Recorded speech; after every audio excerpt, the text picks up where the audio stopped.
Right. Europe has always been a tragic continent, and now there is a new tragedy when it comes to the EU and its member states.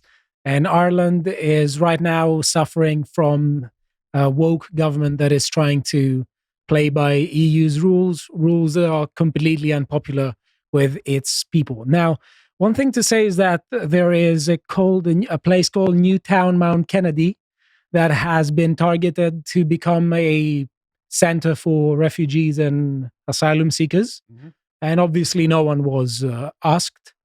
And this also comes at a time where the Irish government suffered a humiliating defeat with 2 referendums. Yep. So they just seem to be willing to flex their muscles and show the people that they really don't care about them. Sorry to interrupt the video, but I just want to tell you about our merch store, because we get a lot of people asking, how can we support you beyond signing up to the website? And the merch store is the best way. So if you'd like to support us, go over to the website and check it out. Thank you very much. So we have here several videos. You see people wake up, walk out their houses, and the police is telling them, You're right there, Callum. Yeah, just seeing what's trending. Just okay. Sorry. Average trail on Twitter. Just a quick side, by the way. I've been arguing some of the pro-immigration activists on Irish activists on Twitter, and there's this one piece of propaganda they keep putting around where they show like the Irish patriots and then the British hand puppeteering them, and it's like, oh God, you are so dense, right? Because I mean, bro. Do you think we're in control of anything? We're not even in control of Britain, okay? Like, there's no way we're in control of Ireland as well. But the thing is, underneath these, like, none of these guys are even locals. It's like, neither are the refugees, you dumbass. He's like, literally, refugees welcome. These local activists aren't even local. The whole thing is preposterous, right? Just to make it very, very clear, the anti-refugee sentiment comes from precisely the same place as the anti-British sentiment. We didn't need to stir this up. It's the reason you kicked us out. Anyway, sorry, carry on. Right. So there were some cases of violence here. I'll show you just some bits here. Let's see if we have sound. They would never turn up dressed like that at a pro-Palestine. Well, if you'll just see here, we have just a group of police officers who are just going to attack you. Like they're Roman legionaries. Like armor, like batons, scootums. Yeah, you'll see that they're just going to... Legionary batons. Well, they had batons. They took their orders. The shields are huge. Their auguries told them that after the last moment they should attack. Yeah. And you see here... And you've got the Celts about to probably lose another battle to the Romans. Yeah. So you see that there have been... We'll leave that playing, but, just... The police is also pepper spraying them, and they also pepper sprayed the journalists. It's just remarkable how much they lack care about the people they're supposed to represent. No. And they do this also in the name of representing the people. And you'll see, for instance, they have officials like Helen McEntee who constantly talks about we. Yeah, but they're representing the people, just not the people of Ireland. They're representing everyone else. Yes, yeah. Now, let's watch other stuff here. Now, Andy No says, breaking, people in Newtown Mount Kennedy, this is to the south of Dublin, Ireland, are rioting after they learned that their community would host a migrant center. The people said... Sorry, I have to insert myself again. No, it's called direct action. Okay, I've been told by the left repeatedly that these kind of interventions are actually called direct action, Andy. It's not riots.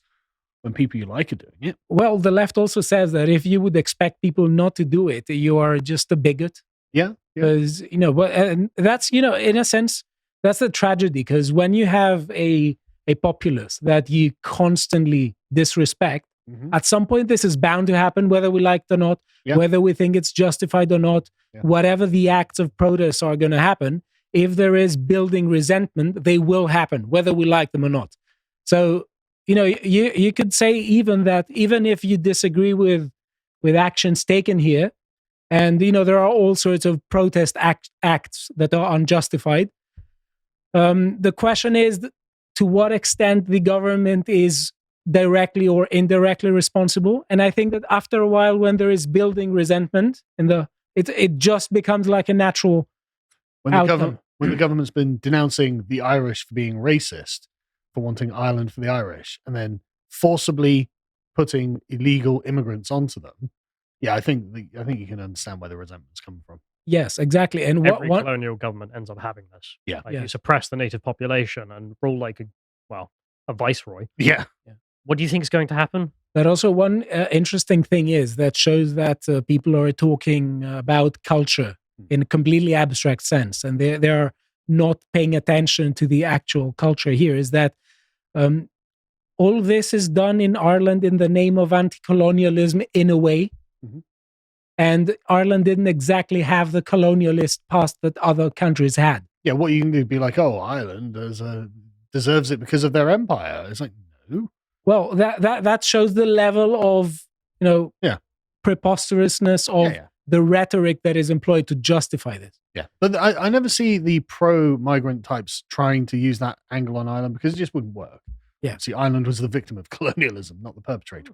They did. Do you remember the Parliament speeches? Oh, no. We played this compilation. It's a bunch of Irish MPs, left-wing MPs, of course, talking about their white privilege. Oh, yeah. It was That's not the same as saying, well, Ireland deserves this because of its empire, which is literally what they say about Britain. Okay, I get where you're coming from. So there's here a media reporter from Grip who was pepper sprayed. Again, we have no sound. If we had, you would hear her warning the police that she's from the media, and you'll see now they're going to pepper spray her. Which doesn't surprise me. But everything's passing at this point. Because on the other side of those police are going to be a bunch of journalists from regime-approved networks who will get completely protected. Brits, of course, are a dissident network, so they get what they deserve as far as the Irish government is. Now we have Helen McEntee talking about misinformation regarding mass migration in Ireland. Oh, yeah. And she's saying that actually, if Ireland doesn't pass the EU migration pact, migration and asylum pact, there's going to be more migration in Ireland. That's Wow, effectively really? what she's telling them. If you don't allow unlimited migration now, there's just going to be unlimited migration later. Yes, exactly. Superb. Can we open door number 3? I want to see what's in the box. If it helps Ireland, we've got a goddamn navy and we can't stop them. So We can. We No, I choose not know. to. Yeah, so They still work. of course. I have some data about the EU Pact on Migration and Asylum, and I want to show you just some phrases that I'm sure you're going to appreciate. But sorry, just before we go on, isn't it wild how they're not even trying to reason with them now? It's just threats. You just don't do this now. We're just going to send more later. So Yes. just accept it now. It's like, hang on a second, that's not how discourse works. That's not diplomacy. How the mafia works. Yeah, it's how the mafia works. Yeah. Exactly. That is why there is building resentment and why Yeah, no lots of kidding. Irish They're people are being going. threatened by their own government officials. Yeah, so let's see what we are being told here by these officials. It says, in terms of external action, the IRC, like many other human rights organizations, lawyers, academics, and policymakers, has cautioned about the risk of a disproportionate focus on stopping people from reaching Europe that could increase the vulnerability of displaced people and undermine efforts to address the underlying drivers of migration. So there are worries in people's mind that the EU migration pact is going to make migration more difficult. Hang on a second. Well, I mean, hang on. Yeah. Caution about the risks of disproportionate focus on stopping people from reaching Europe. Risks to who? So it won't be risks to the Irish, will it? These people don't get to Europe, then it's not Ireland's problem or Europe's problem. It's their problem back where they live, and that's not my problem because we're not an empire anymore. Yes, but they are trying to utilize the risk, especially when there are losses, and they're trying to capitalize on it. Don't come. It's dangerous. Yeah. So Europe is now at a crossroads. It can either move ahead with the policies of deterrence and exclusion, Sold. which will simply You don't have to speak anymore. it will simply drive more people onto dangerous journeys. Fine. I don't see Not my though problem. how that is. If there is, I think that's a mistake, because if there is a tough border policy, They won't. that is going to disincentivize people from trying to do it. So this is a blatant 100%. lie. And it says an exclusion and will simply drive more people onto dangerous journeys or choose to lead by example, advancing safe pathways and safeguarding the rights of refugees and asylum seekers in a spirit of global humanitarian leadership. Not leadership. But look how airy that is. It's like, well, we could safeguard the rights of refugees and asylum seekers in the spirit of global humanitarian leadership. It's not leadership. No, I don't even care. Just piss off. No, this The is answer just is no. This is just like saying allow your population, the native population, to slowly be replaced. This is like Ethelred just being like, "Oh, yeah, take all my money." That's not leadership. No, that's cuckoldry. Yes, but also they're appealing to like some sort of ethereal liberal ideal of the brotherhood of man all across the globe. It's like, piss off. Not my problem. Elon Musk understands this, and he says the axiomatic error undermining much of Western civilization is weak makes right. If someone accepts explicitly or implicitly that the oppressed are always the good guys, then the natural conclusion is that the strong are the bad guys. Well, in some cases, that's also not applicable, because you could say that in this case, the EU is stronger in a sense than Ireland, but still, the rhetoric is based on what he says here. And the people who are presented as being let's say, the weak are those who seek refuge in Europe. And I want to say something here, because there's a lot of wordplay with stuff. A lot of people now are opening a debate about distribution, and they're saying there are wealth inequalities and there needs to be distribution. And the debate is whether the people who are going to receive benefits from that distribution are going to be understood primarily in terms of being natives or in terms of the global world. And a lot of people behind these policies, they are saying distribution needs to take place. And when they say this, the question is, from whom are you going to take and to whom are you going to give? So the idea of being rich and being poor, in this case, leads a lot of European people who are, you could say, in the poor scale to count as rich. And a lot of the narrative from the EU and also globalist institutions, they propagate the narrative that we need to take from those Europeans, whether they are simple people, and give to those who count as the least well off, conceived of in global terms. So it's a way of saying Europe is very rich. It got rich because it robbed the whole world. So Europe needs to lead a humanitarian revolution in giving things back. But the point is that some people who get richer are very woke, so they're safely putting their. I just love that. I just love that has to apply to like Finland. Sorry, who did Finland rob to get their saunas? There's some guy from Africa or something. That was my sauna. No, it wasn't. What are you talking about? And why would you need a sauna? No, you didn't. Like, this is preposterous. Like, sorry. Anyway, so here Neil Boylan, who is for about 30 years a podcaster, and he's now going to actively seek a position in politics. He asks who bears responsibility for these heated outbursts, who is ignoring the majority of the population when it comes to migration, who shoulders the blame for social division, who's accountable for fear and frustration in local communities, etc., etc. Questions that Neil is not a part of our democracy, I see. Well, that's interesting. Evil populist. That's interesting, and that's a very good question, because the question here is who counts as we? Yeah. Who counts as our? What is our democracy referring to? And here we have essentially, this was the argument. This is a familiar face. Yeah. So we have this here. It says Irish fascists are Irish traitors. Republicans against fascism. It's Britain. Yeah, and we're not fascists either. Yeah, and it's the tweet you were mentioning. Yeah. But he's like, in it. In fact, if you go into it, he it doesn't work. Okay. Yeah, so if you click on it, John, because he goes on about show more. Like, they ain't locals. It's like, well, neither are the bloody refugees welcome that you're refugee welcoming.